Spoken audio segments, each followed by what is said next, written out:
No music, no real cutting.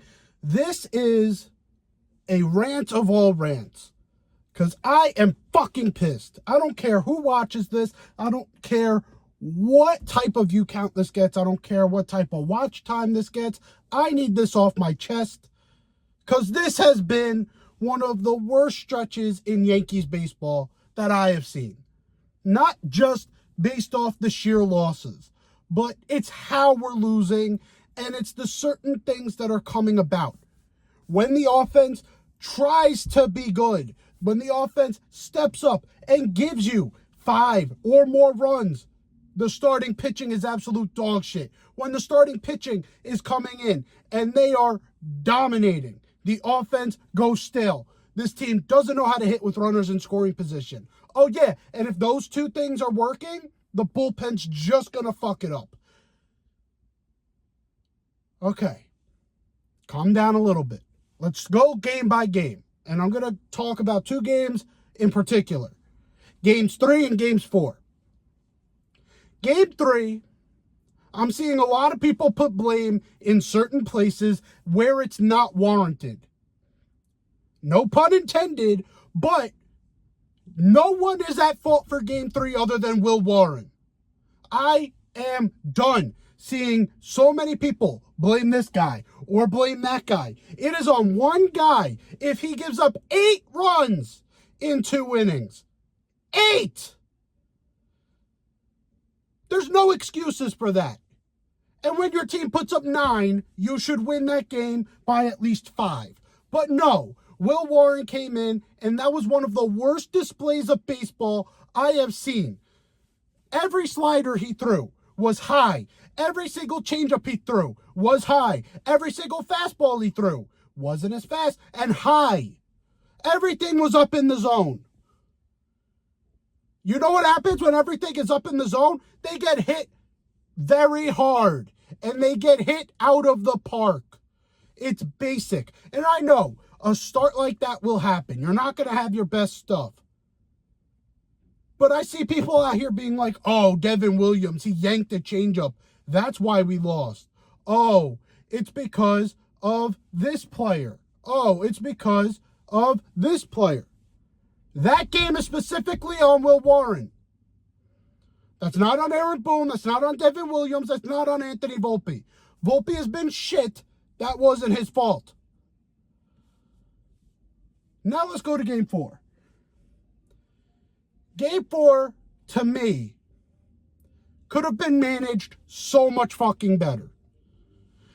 You're looking at a game that is tied at 3 after the 4th inning. Yeah, Aaron Boone cannot control that Clark Schmidt now has forearm tightness, and he might have to go through Tommy John, because forearm tightness usually relates to something with the elbow.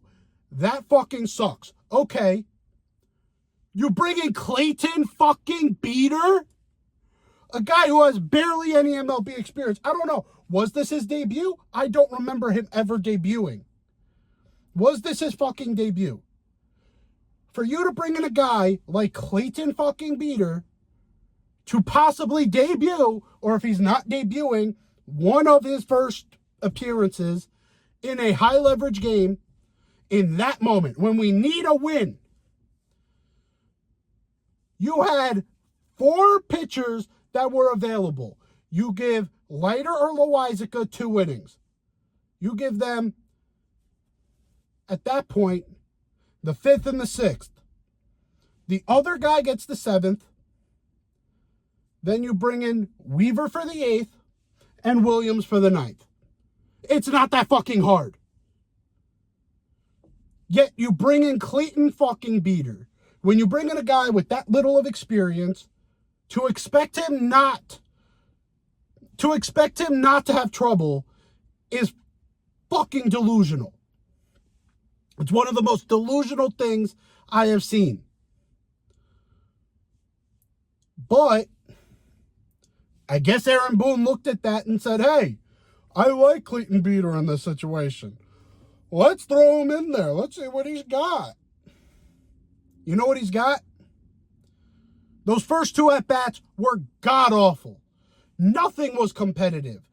putting on 2 people right away. Gets a strikeout after that, good for you. And yes, that 14 pitch at bat, not totally his fault. But when you allow base runners on base, you are inviting chaos. And that's what young pitchers do. They invite chaos. You bring in a guy like Clayton Beeter in game 3 when we're down 8-0. You don't bring in a guy like Clayton Beeter in a 3-3 game. And then it's 6-3. All of a sudden, now this team is down again. And look, for the rest of that game, I think the offense played relatively okay.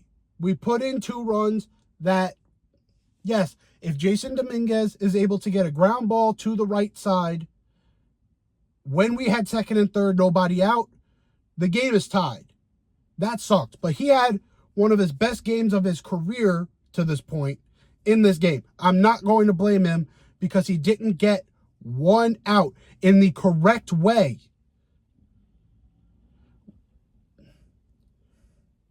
The offense, to me, was not at fault for that portion of the game. To me, you look at the pitching in that sequence. It's like nothing can go right for this team. And now we are 9 games over 500. Far cry from when we were 17 games over. And also have lost the lead in the AL East. Now, another thing I have a problem with is everyone out there that, yes, this team is struggling right now. Everyone's saying to sell. Sell, sell, sell. What the fuck are we selling? What are we selling? Are we selling Cody Bellinger? He's still on the crazy deal that Chicago only took Cody Poteet for us to get. That deal didn't go away. What, you're going to try and give up Giancarlo Stanton? What, you think some of our relievers are going to go? Like, especially after this stretch? You think they're going to go for anything meaningful? You're never going to get a full teardown. So cut that out right now. You're never getting a full teardown. Judge is not going anywhere. Jazz isn't going anywhere. None of our key guys are going anywhere. So you can cut that shit out right now. It would be a sell of the margins. And who on the margins right now do you think is going to give us any value? And also, do you think that this rough stretch is who this team is? I know some of you probably would say yes. To me, I don't think this is what this team is. I think this is a tough stretch, and they need a bit of confidence.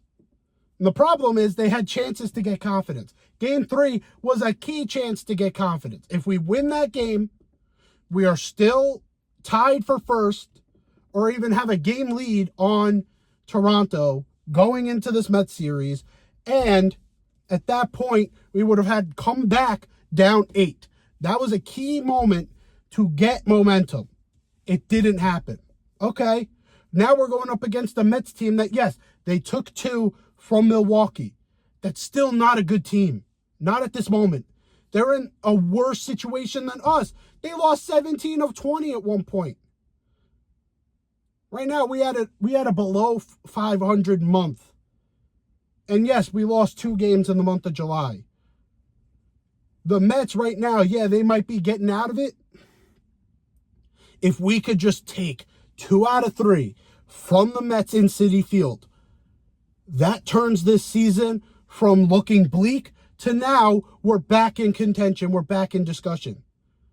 This is a rough stretch, and I know a lot of people are going to say this is not normal. And it's not normal the way the Yankees do it. The Yankees do it to the 10th degree of, yeah, we're going to struggle in the month, but like we're going to go above and beyond, and we're going to be hot ass. That's not normal across the league, but it is normal to have your dips. And once this team gets that rise back up, now that Judge is starting to hit again, now that you're seeing Jason Dominguez's full potential. He's becoming a fucking stud. This is who we were hoping for. Right now, is he the Mike Trout, Mickey Mantle guy? Not really. But do we need him to be? No. We need him to be a very quality bat who has a lot of power and has some lights out speed. That's exactly what he is providing. He is the only one who had a super consistent series. Even Jazz, who was one of our most consistent hitters to this point during this streak, he had a couple offers in this series. Jason Dominguez single-handedly almost kept us in this series. That is a bright side. There are certain things to take out of this that I think Yankees fans do not seem to grasp. And yes, I know, when you've lost 4 in a row to now lose the lead in the division, it is easy to catastrophize everything about this season. And I guess during this rant, I guess how I want to end it off is, it's going to be okay. We're going to get back on track. This team will be a playoff team.